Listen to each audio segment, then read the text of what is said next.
Quarter to ba yung yung singular, plural? Hi, may ikukwento lang ako. Wala, lagi na lang may kwento. Hindi. Kasi, alam niyo ba?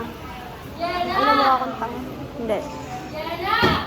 Kanina pa ako nagre-review dito. Guys.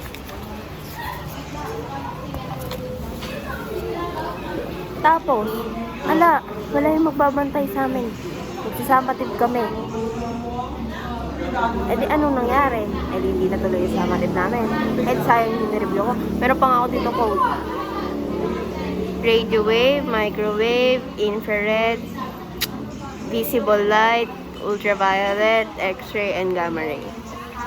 Kasing laki nito ang humans and buildings. Tapos yung microwaves, honeybee, infrared, pinpoint. Tapos visual light is molecules. Ay, hindi. Protozoans. Yung ultraviolet. Oo yata. Ultraviolet is gusto sabihin, alam ko to. Molecules. X-ray is atoms. Tsaka yung gamma ray is atomic nuclei. Ayun lang. Ay, nag-comment ko na. Good news! Saan?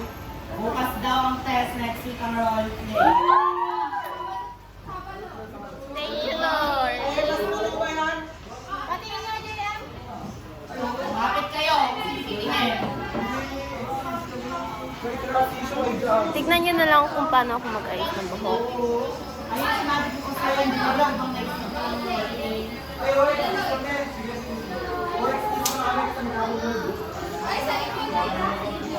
Ano lang? 2 minutes na. Sige, bye. Bye-bye.